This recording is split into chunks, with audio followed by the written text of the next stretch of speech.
Hello and welcome back to Let's Play Wrath of the Righteous with me, Bragaton. I've decided to go back and knock out the next couple of council meetings.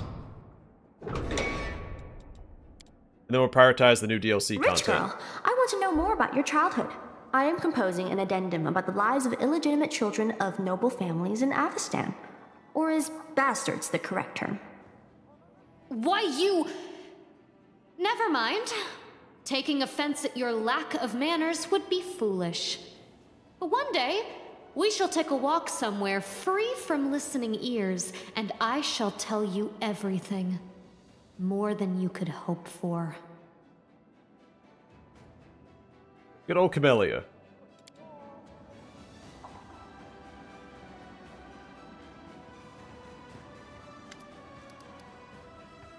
A Kellid in a well-worn travel robe with a deep hood offers you a respectful bow. His voice is quiet and emotionless. Greetings, Commander. Be granted an audience with a figure of such importance is a great honor. Your victories have impressed and inspired me, which is why I wish to do my part in the Crusader struggle. Who are you? The visitor's quiet words sound like the rustling of pages, dry and impersonal. My name is Velg, and I'm a Kellid. My lineage dates back to the Sarkorian clans, and bonds of kinship have always been sacred to my family. When the world would open, my ancestors fled Sarkoris, but they did not forget their homeland. Even before the Crusades began, my great-great-grandfather marched in defense of our people. He perished, as they all did. My great-grandfather and his eldest sons joined the First Crusade. My grandfather joined the Second. Our family's warriors have fought in every crusade, and that is why our bloodline is now extinct. They say this crusade will be the last, and so I've come, alone, where there is no one else. Alas, I'm no warrior, but I still wish to be of use to you. How do you plan to help me? His words, devoid of color and emotion, run together to form a monotonous, endless stream. For 23 years, I've been gathering documents on Sarkoris. They contain numerous mentions of the history of the Blackwater clan. The clan is beset by demons, as its members had dedicated themselves to creating a powerful weapon against the world wound. The clan needed more time, but no support came from their neighbors, and so the Blackwaters were destroyed. But the fate of the clan is not important right now. What is important is that thanks to certain ancient maps, I've been able to pinpoint the location of their settlement. If you go there, you'll be able to verify my findings. And if you happen to find a weapon that will help you fight the demons, it will bring me satisfaction and pride. My life will have purpose. What kind of weapon was the Blackwater clan working on? My thoughts on this matter are pure speculation. Perhaps it was a blade that could cut down even a demon lord, or an artifact that could call upon an endless host of spirits, or a circlet that could reverse the flow of time, or erase the planar invaders from reality. The Blackwater clan operated in secrecy to protect their work from spies, unfortunately, an ever-present concern, and to avoid drawing the demons' attention before the time was right. You have an odd way of speaking. His pale, expressionless face twists into a poor approximation of an apologetic smile. I am a scholar. I know how to speak through manuscripts, and prefer to express my thoughts using my quill instead of my tongue. Social interaction is not my area of expertise, so ask for your understanding when it comes to my rather rudimentary communication skills. Thank you. I'll put this information to good use. He bows deeply. It pleases me to be of use to you. I like the name of that quest. Though a lot of people tend to not like that quest very much. I gather your band, War Chief. We're going back to the ruins of Currentglen. Oh, this is alright. He's just being enthusiastic. Why do we need to go to the ruins? Remember that white wolf we saw in the ruins? Every night, I see her in my dreams, standing next to the Stone of Voices. Wait, let me finish. Ulbrich holds up a finger, apparently expecting you to interrupt him. I know you can't trust dreams, that's what I always say. But I'm also no stranger to spirits and their workings. I know the difference between a dream that's sent from above, and one that's sent from my belly after a hearty dinner. By the Griffin's wing, I swear that wolf is a friend, one of the guardians of old Sarkoris, just like my Ervar. And if she is calling me to the stone, then we must go to the stone. Very well, we're going to the ruins. I don't really know what we'll find there, We'll have to start with the Stone of Voices. It was silent last time, but this time, it'll be a different story. I can feel it in my gut. Darren looks around as if not exactly sure what he is doing here. Ah, Commander. How's our crusade doing? Our crusade? We weren't exactly thrilled to join the Crusaders. Of course I wasn't thrilled. But, in unfavorable circumstances, a man cannot allow himself to wallow in gloom and despondency. What a man can do is look on the bright side of the whole situation and change the circumstances as much as possible. I, for instance, am certain that I'd be able to throw a rip-roaring party, even in the crater of an erupting volcano, with my hands tied behind my back. So what brings you to me? Oh, it's just a trifling thing. I wish to make a donation to the Crusader cause. It seemed a smart decision to me, because what's good for the Crusade is now tightly intertwined with what's good for yours truly. So he'll give you, I think, better stuff. This is an insult, based off the decisions we made before.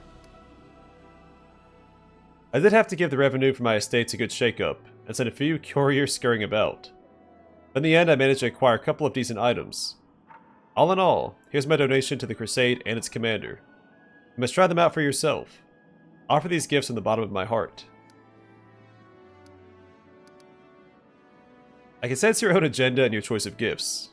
Clever. Darren smirked slightly. I thought of you while selecting these gifts, and I must beg your forgiveness and bid you farewell. I still have plans to order and send a package of special gifts to my dearest cousin.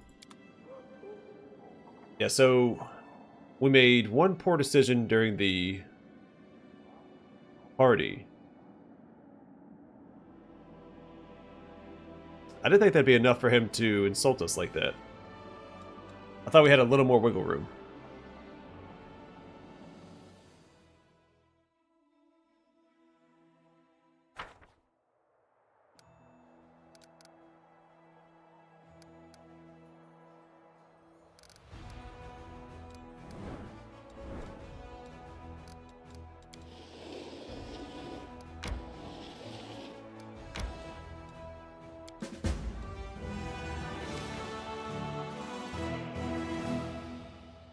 It looks like the commander of this unit must have taken part in the attack on Canabras.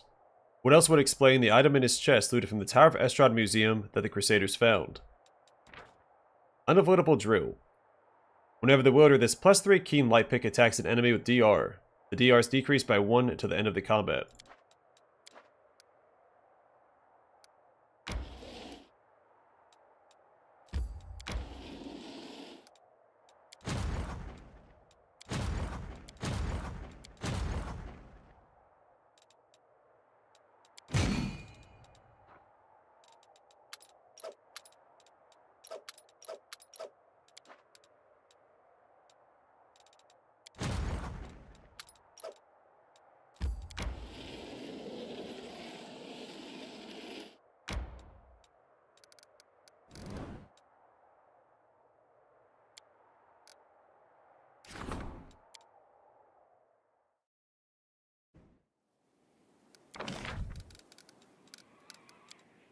Alright, nothing yet.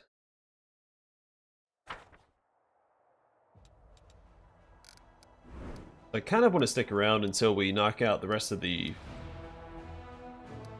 council meetings.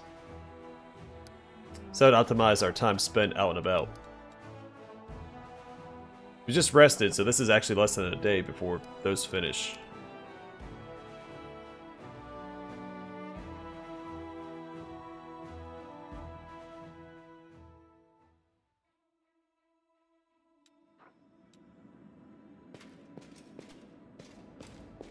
But we'll knock out at least one quest before we worry about that. We're not on a time limit. We have as much time as we want to finish all the,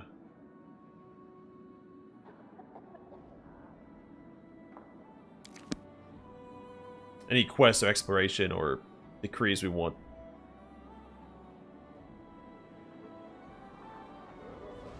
In fact, you'll have a 30-day gap towards the end of this act to kind of do whatever you need to do. And that's usually enough time.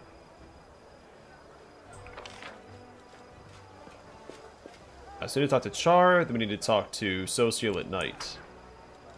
I'm always ready. Oh, my camera's working. There was a patch. Wonder if they fixed it. And look at the patch notes.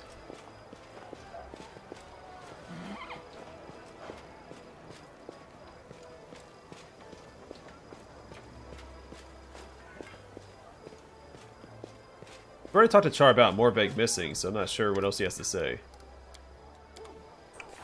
In fact, what is,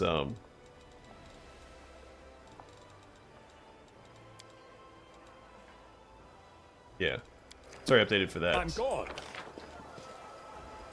We need to wait.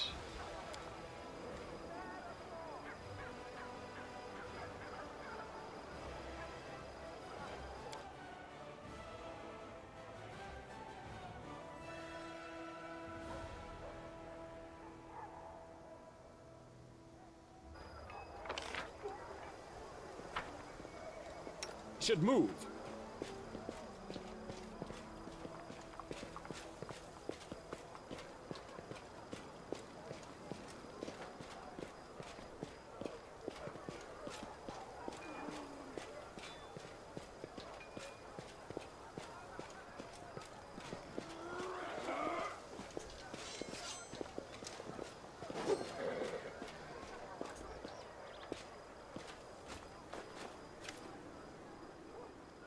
The soldier stares at his cards in the dim light of a candle stub. Deal me 2 more. I'll double down. Coins clink as they land on the barrel. Deal me another one. What? Another one? Are you bluffing, you little crap? Wait until we lay down our cards, and you'll see if I'm bluffing. You don't immediately recognize Social's voice. In battle, he is quiet and composed. But now you can hear furious, passionate excitement in his words. Fine, you scumbag. I call. Give me another as well. Excitement, passion, and tension seem to hang over the improvised table. Feels like lightning is about to strike. What's going on here? The commander is here. The jig's up. Let's bail. The candle stub is snuffed out. The cards are scattered into the mud. After a moment, only the embarrassed Social remains.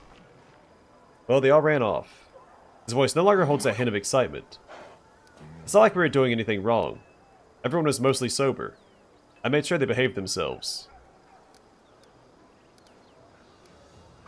You think this is an appropriate place for a cleric to be spending his time? Where? Amidst the soldiers resting between battles? Where I can monitor how they're coping with everything they've seen and done?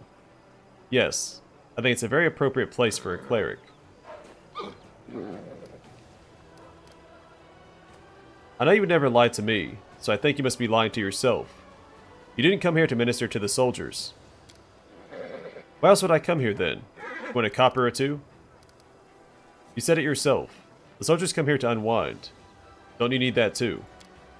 Me? Social blinks in confusion, as if the thought hadn't crossed his mind. Then he bows his head. You're right. I'm sorry. My behavior was unworthy of a cleric of Shaylin. I've been lying to myself, engaging in vices, and passing off my selfishness as concern for my brothers in arms. It is unforgivable.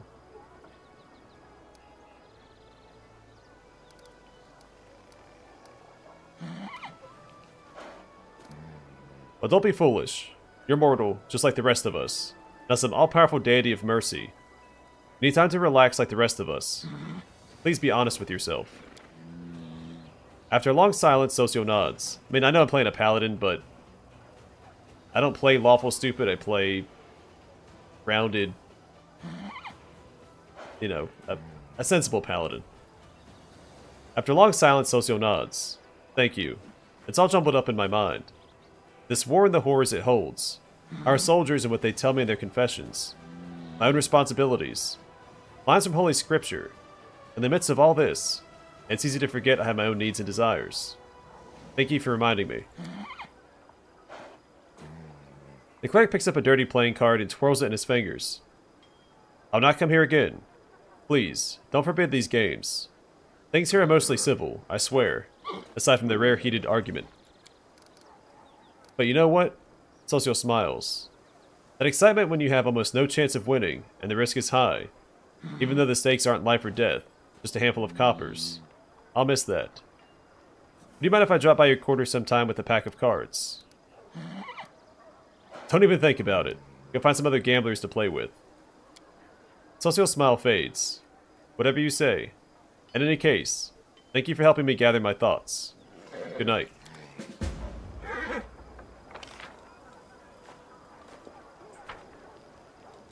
I am never wrong. Oh, good talk to Socio one more time. He may have dialogue after that bit of his quest, and then we'll go back to the Citadel, because we did waste a few hours. And it's possible the council members are ready.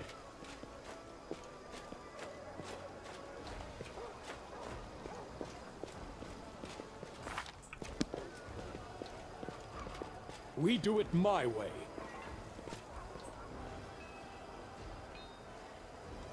I'll take care of it. Things up on the wall, actually. Yeah, I see his canvas and easel. You see it floating there. Come on. There we go. Socio is drawing a fortress on a hill. At night, by the way. With solid walls, looming towers, and knights-bearing banners marching through the gates. You don't realize at first that you've seen this place before. The cleric's gift has rendered the Lost Chapel almost unrecognizable. Good afternoon, Commander. How can I help you? I wouldn't mind if more of the companions moved around as well, because you find Socio in different locations painting different stuff for different people. Follow if you dare. I wish the other companions got the same treatment. Like Karushli watches people, you'd find her all over the map looking at people. Good old Captain Odin. The tall, gaunt half-elf salutes you solemnly. Commander, it is an honor to call this first meeting of the Military Council to order. I am Captain Odin, and I've been serving under your command ever since the assault on the Great Garrison. I'll do my best to be of as much use to you as possible in this role. I said as of. The foundation of the military is cold calculation and discipline. These are the principles I'll seek to impart to the Crusaders. For to win this war, we must forget about mercy. For our enemies, for our troops, and for ourselves. Well, Commander, your sister Sela is no renowned general, but she spent half her life tussling with evil. Looks like I'll be stepping up on behalf of all of Iomede's faithful here.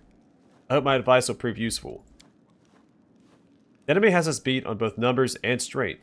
Nothing unusual in my line of work. To win, we'll need cunning and nous? And I have a few tips on that score. Demons aren't the first invaders to come to the lands of Sarkoris. I know this country, and I know how people used to fight here in the old days. Listen to me, War Chief. I'll tell you how to turn the land itself into our ally. The first issue on the Military Council's agenda is the reorganization of troops. Our infantry has been bled dry. The forces Her Majesty granted to us were enough to take Dresden, but we need more troops to hold it. Furthermore, the army was assembled in great haste after the assault on Dresden, but was never adequately equipped. Unfortunately, we don't have much time for redeployment. Our scouts report that a powerful Baelor, Karamzida, is already preparing a retaliatory strike on Dresden. We can rely on freshly conscripted Mendevian soldiers. They may not have the skill, but our strength, as always, lies in the number and the fervor of the volunteers joining the Crusades. We can't throw everyone into the meat grinder, which get our youths killed for nothing. We just select the best among the recruits, or even better, hold a contest. The bravest and the most capable will join the Crusaders. The death count is always highest in the infantry. Its purpose is to serve as a shield. It would be wise to invest our resources in hiring and training heavy footmen with shields, to ensure maximum protection. Even if it limits their mobility, it makes them less threatening to the enemy. Greymore frowns. Given that I'm not a soldier, it's difficult for me to advise you on military matters. But, have you considered rearming your soldiers? Charging a giant monster when all you have is a sword and a shield is suicide. Give them spears at least. That'll improve their chances somewhat. And realistically, if you had a large army, you'd be better off equipping them with spears anyway. It's a more versatile weapon, they're easier to produce, they're cheaper to produce. Less resources to produce. Never enough folk. Same in war as it is in peacetime. We dealt with that problem by finding helpers among the animals. Why can't we do the same now? Strengthen the infantry with war dogs. 1 soldier with a dog at his side is more like 1.5 fighters, maybe even 2. Plus, if you're fighting large demons like Balors, Nalfashnis, and the like, you want spears anyway. You don't have the same reach as the demons do. Hey, Captain Odin, what does the Military Council do? The Military Council determines the strategy for our troops, enacts army reforms, approves new equipment standards, and makes decisions on all issues regarding military action on the front lines. Who is this Balor Kremzida? The most trusted servant of the Demon Lord Discari. Among the historians of the Mendevian Crusades, he's known as the strategist of the World Wound. He's not as renowned as Menago, the conqueror of Dresden, or Hepsamira, daughter of Baphomet. Second time we've seen her name. But he has claimed the most major victories over the forces of Mendev. He's a general, and quite possibly one of the best tacticians in the entire Abyss. I've been studying his style of warfare for years.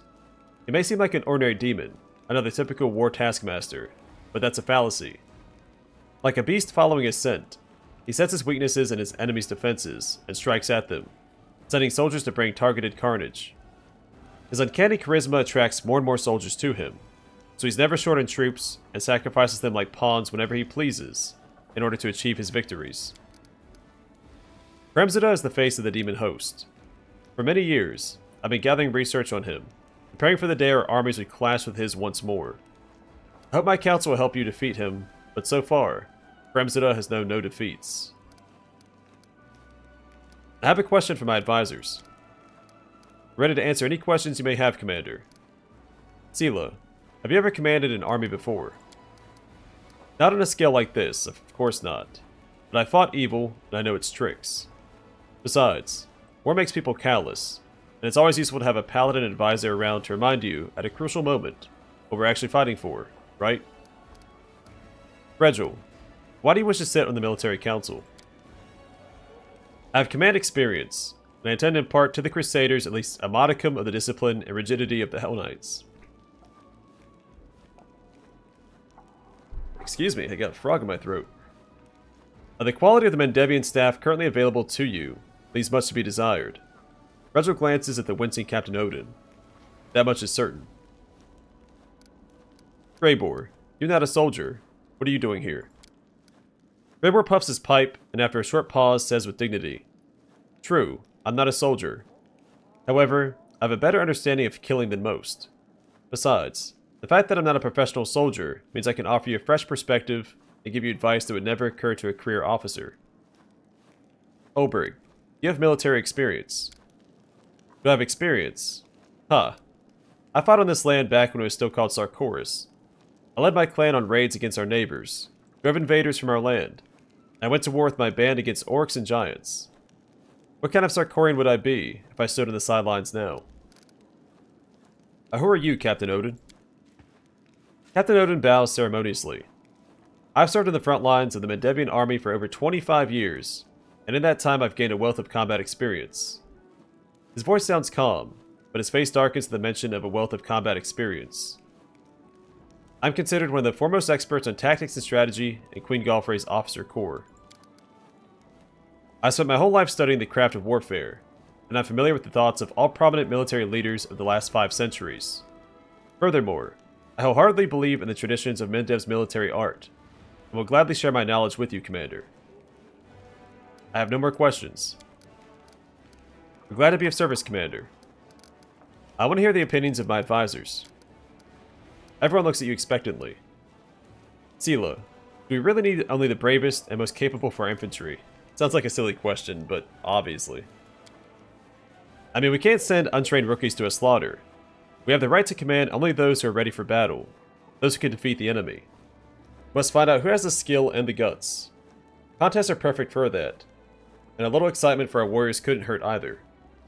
We won't get that many winners, but the strength will come from their prowess, not their numbers. Your proposal would leave us with an infantry full of selfish risk-takers, dreaming of glory and valor. That is bad material for a soldier. The infantry's role is to be a shield for the archers and mages. All they're required to do is follow orders and hold the line, unto victory or death. Ambitious loners cherry-picked through contests of skill are not fit to perform this duty. Regil, why do you insist on shield bearers? The infantry is the meat shield intended to catch the blade of the opposing army in its flesh. The shield must be reliable. That is all that is required of it. That is why I would like to see well-armored shield bearers as our foot soldiers. We must have the option of pitting ranks of footmen against a tide of rampaging demons, knowing with certainty that they will not scatter or die until they have completed their task. The shield bearers of yours are clumsy as a sea turtle on land. I don't trust such inflexible tactics, especially against nimble foes like demons. Greybore, what was that about spears? Like I said, I'm not a professional soldier, and matters of recruitment aren't my strong suit. But what I can see plain as day is that your footmen are poorly equipped. Swords can pierce hides, but they don't cut deep, and shields. What's a shield against a blow from a large demon? I've hunted some big monsters, and there's one main rule in a hunt like this. If you're after big game, bring a long, sharp stick. A spear, unlike swords and axes, lets you keep your distance from the enemy. It's much lighter and can reach vital organs, not just inflict light wounds. I reckon an infantry formation bristling with spears would be a trickier prey for the demons. I don't know if the spears actually get to attack 2 tiles away. I really use spearmen. Captain Odin's expression darkens, and he shakes his head. Very doubtful. That's not how we're used to fighting. It would be reckless. Olberg, how will war dogs help our infantry? A loyal hound is more than just a set of sharp fangs. It's an extra pair of eyes, a keen nose, and another head in a way. It's no soldier, but it's extra fighting power. So we can't get any more human warriors from anywhere, we should swell the ranks with 4-legged fighters. Captain Odin, you just want to gather up some recruits from Mendev. Yes. Institute a draft and try to amass as many new soldiers from Mendev and other lands as we can. We've always drawn our strength from our zeal and our determination to oppose evil. We start holding contests or selections, or turn a holy crusade into a job for the chosen few, and scare away future volunteers. We try changing our tried and true tactics, we'll lose valuable time, and our army is in need of fresh blood right now. Everything is clear to me now. Your advisors nod respectfully in response to your words. So I'm going to go with Silas, for 2 reasons. 1, Paladin's going to agree with the Paladin, and 2, the champions are really good. So Captain Odin's option. The main barracks will provide weekly recruitment growth for conscripts, a poorly trained but cheap and numerous infantry. All footmen are promoted or demoted to conscripts. And then Olberg will get Houndmasters. Soldiers capable of calling army hounds for assistance. I've never used that before. They were added with Olberg's addition to the game. Alright, Greybore gives Spearmen. Infantry capable of destroying large enemies. I guess they get a bonus versus large. Regil gives us Shield Bearers, which we've seen before. They're the Dwarven unit with the large shields. Staunch defensive infantry, but they do no damage. And then Sela. The main barracks provide weekly recruitment growth for champions, powerful shock infantry. All footmen are promoted to champions. They also have critical strike. A unit has a 20% chance to deal 150% damage with a critical hit. These elite soldiers wear their heavy armor and carry their deadly blades with well-earned dignity. They can easily fend off even the most dangerous enemies in close combat. Alright, we'll hold contests to select the most proficient warriors. A cheeky smile blossoms on Sila's face. You know, I think I might hit the arena once or twice myself, to test the rookies. It'll be a nice warm-up. Captain Odin salutes you formally. Thank you for your time, Commander. When the reforms are finished and the ranks of our infantry are replenished, I'll assemble the military council to discuss new decisions. Oh man, good old Konomi. A sharp-looking kitsune gives you a quick, business-like bow.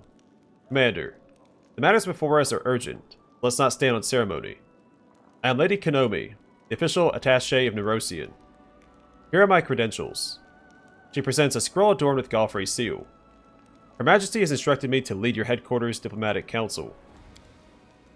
Honestly, I was surprised when Lady Konomi asked me to join this council, but I'll do my best to fill the shoes of a trained diplomat. Yeah, strange. I got invited to the council too. I'm sure foreign ambassadors will be thrilled to see my face and my manners. Lady Konomi, You haven't mistaken me for some other Crusader Lan, have you? I, like many nobles, have been trained in diplomacy. And in fact, I hold the title of Royal Emissary. It is passed down the Erendale line. I must say that prior to this day, I have played my diplomatic skills solely to undermine Mendev's international reputation. It is time to break that habit. I imagine preventing international scandals will be just as interesting as causing them. Who knows? I might even enjoy it. What's the Diplomatic Council, and why do I need it? To solve matters of politics, of course. The Crusade is more than just battles and sieges. It is the largest military project in all of Avestan, funded by the treasuries of more than a dozen major powers. And each one of those powers, in addition to seeking victory over the demons, also pursues its own goals. The Diplomatic Council will manage this tangle of political interests and prevent the Crusade from losing the favor of influential benefactors. And while we're at it, ensure that Nerosian remains satisfied with the state of affairs. After all, for the last 100 years, the entirety of Mendevian politics has revolved around the Crusades in some shape or form. That is why the capital has sent me here, to observe, offer suggestions, and keep the diplomatic situation under control. I see. You've been sent to keep an eye on me. Whatever gave you that idea, Commander? I'm not an overseer. I'm your loyal advisor. I do not intend to meddle in the way you run things, just consult with you in cases where the price of error is too high. Put your trust in me, and we'll get along swimmingly. After all, none of us here want to see Cheliax and Druma at each other's throats, trying to settle the dispute by using their influence on us as political leverage. Am I wrong? And I doubt you would like it. And I doubt you would like it if we made enemies in the ranks of Nerosian nobility who would attempt to undermine your war effort. This won't happen, as long as you trust my experience. Tell me more about the Royal Council. What is it? The Royal Council, operating under Her Majesty, is the highest governing body in Mendev. It comprises her most able and trusted servants. It is responsible for day-to-day matters of state. They are the hands and the voice of the Queen. The Council has gathered people from all walks of life. Some of them are nobles, but many more are citizens of humble origins who earn their positions through their wit. Many are rich, but a fair number of them are of more humble means. Some are pious and pure of heart like Lord Inquisitor Kisori and Captain Jasper of the Crusader Heralds. Others are more flexible and ambitious, but each of them faithfully serves Mendev's cause. I have a question about the composition of this council. You find someone's presence surprising. This also has never had to deal with diplomatic concerns before. That won't be a problem. In my homeland, Tianjia, inviting clerics and paladins of Shaylin, the Lady of Chrysanthemums, take part in diplomatic missions is a common practice. They may not be politicians, but they are perceptive, advocate peace, and favor balanced solutions. I'm flattered by the respect that the worshippers of my goddess receive in Lady Konomi's homeland.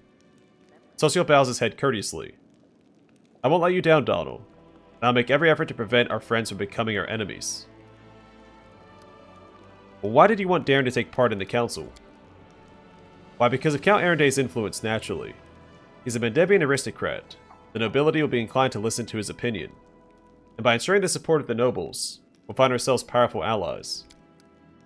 Darren stares back at her. Oh, believe me, Lady Konomi. I exert all my effort and influence to make this council's job exciting. But why did you choose Lan to join the council? Would diplomats call this little trick Mysterious Garundi Prince? During negotiations, it's always useful to have, on your side, a representative of some obscure but potentially populous and powerful nation. Without knowing what they're up against, and how many mongrels there are, our diplomatic partners will have to contend with this dark horse. So Mr. Lan will be our mongrel prince.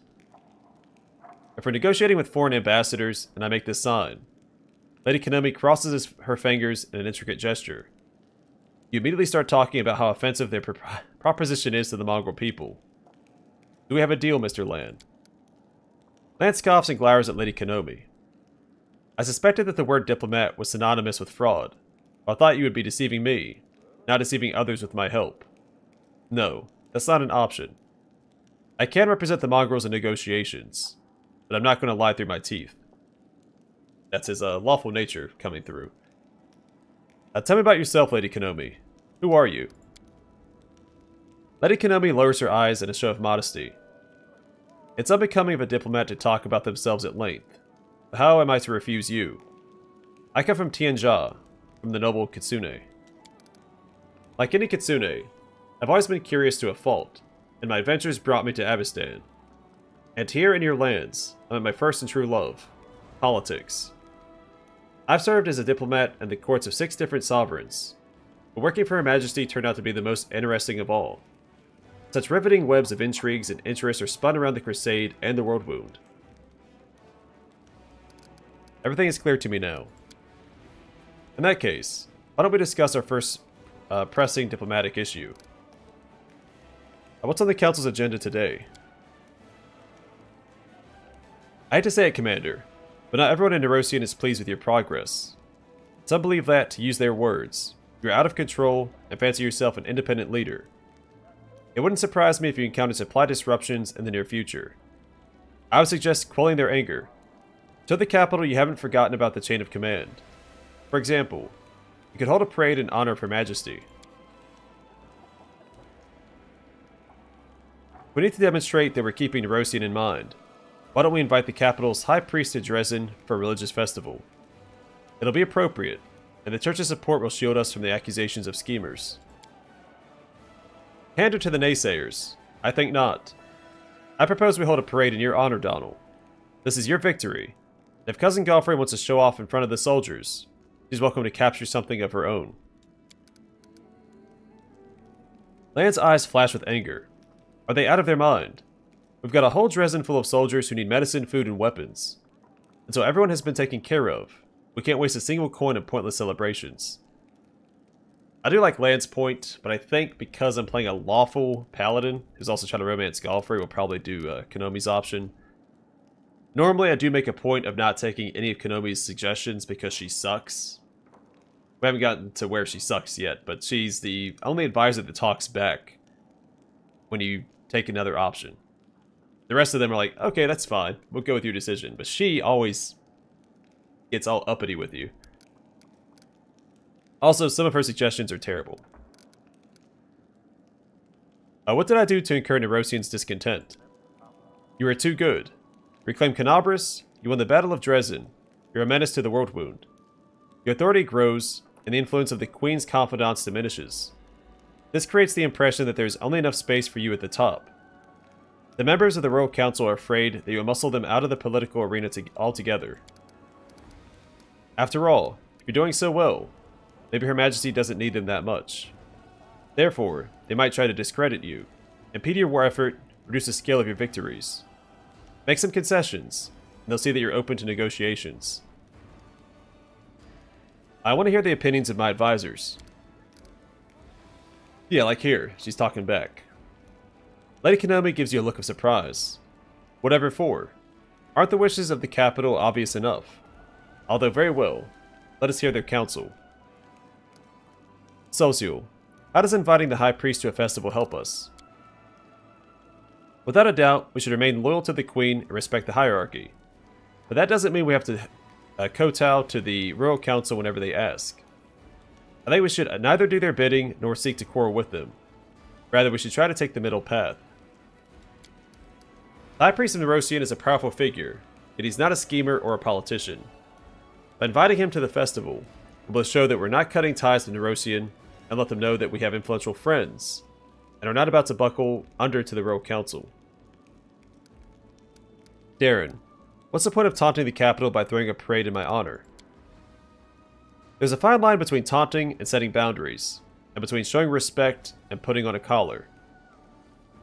Mind you, I'm not suggesting anything treasonous or disrespectful. A parade in honor of the true hero of Dresden and Canabras. What could be more natural than that? Besides, a healthy amount of disobedience guarantees that people won't pester you with lectures and nonsense as often. A dozen tutors responsible for my upbringing can attest to that. Provoking the capital would be unwise. We're trying to avoid unpleasant consequences, not expedite them. I'm sure that was merely an extravagant jest on the Count's part. Lan, You think ignoring the capital's worries is a good idea. And what are they going to do about it? We're the ones protecting them from the demons, not the other way around. Having loyalties from the capital is great, but there are more important things, like having the loyalty of our own soldiers. When the demons come, what will we do? Shake our fists and say we've got powerful friends in Nerosian? Why, that's true. Who needs to stay friends with those who supply you with provisions, recruits, and weapons? And there's certainly no reason to fear that base jealousy and envy at the sight of your glory might get the better of their common sense, because that has never happened before. Lady Konomi, what good will a parade in Her Majesty's honor do? It'll be symbolic and affordable. Show them how much you respect and value Her Majesty. Make a courtesy to those who pay for your arrows, swords, and bread. The Royal Council has power. You wouldn't want to turn those patrons into adversaries and test whose influence is greater, yours or theirs. Please them, and they'll stop worrying about your loyalty, and you'll be able to focus on your war. So let me get this straight. Hiding behind our backs and buying their safety from the demon invasion with bread and other people's lives is a new form of charity. Are you sure we shouldn't go to them, drop to our knees, and thank them for allowing us to die in this war? Everything is clear. Now arrange for the organization of festivities in Queen Galfrey's name. So Socio gives us the religious feast decree. You can do it every 45 days. Energy points income increases by 20%, and finance points income it reduces by 10% for 30 days. Darren gives us Commander's Parade. I took this in my first playthrough, because I was playing a Glory Chaser. The cost of recruiting mercenary units reduces by 7.5%. Materials points income reduces by 25% for 30 days. The land gives us Helping Those in Need. Crusade morale increases by 10 or by 20 if Crusade morale is below 0. And the Konomi, it gives us the Royal Parade Decree. Finance points income increases by 10% for 30 days.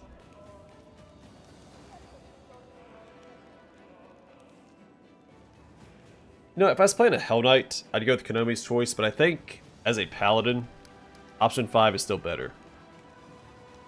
We're here to wage war, not bow to the Royal Council. If they don't like it, that's tough. Lan, spend the funds we have to help those in need. It's more important than any parades. We're being pragmatic. Here she goes again. A moment, Commander. I understand that you're used to being the highest authority in all matters, but political decisions are an exception. I'm a professional in this field. You are not. By ignoring my recommendations, you're not only deliberately seeking conflict with the capital, but disregarding common sense as well. I urge you to reconsider. You've invited my companions to the Diplomatic Council, and I refuse to listen to their opinions. I'm simply suggesting that you give your companions time to find their feet in the Council, and to grasp the principles of being a diplomat. Also, if they weren't on the Council, your decisions could be mistaken for the decrees of a tyrant. Really? For helping the needy? I mean, yeah, if it was a parade in my own honor, then sure. And that is definitely not the public image you need. Ah, now I understand the role that I've been given, Lady Konomi. I'm supposed to stand in a pretty doublet and keep my mouth shut. I can promise you the former, but not the latter. The needs of my soldiers are more important than the whims of your bureaucrats from the capital. Lady Konomi's voice hardens. I cannot challenge your decision. However, I have no choice but to inform the capital that you have disregarded my recommendations. Actions like these are precisely what gave Nerosian cause for concern, Commander. I hope you'll revise this defiant stance in future. In the future, it should say. Or in future council meetings. That's right. And everyone who's unhappy with our actions can go ahead and leave their mansions in Nerosian and come here to tell us so in person. And if something happens to them along the way, we'll just have enough money to stitch their arms and legs back on. And with that, we can bring this meeting of the Diplomatic Council to a close. I have a hard time saying of the Diplomatic. It is unfortunate that things were so tense. But I'm sure we'll soon have many more opportunities to resolve any misunderstandings between us. Probably not. I'm off. Alright, I'm gonna call it here, and next time we will leave for the streets. We're gonna talk to all the advisors, because you can find them all out in Dresden, Konomi, Dorgalinda, Odin, and Harmodin. And then we're gonna do the new DLC. At least that's the plan. We'll see how it plays out.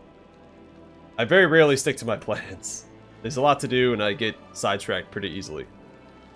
But, either way for now, thanks for watching. I will see you guys in the next one.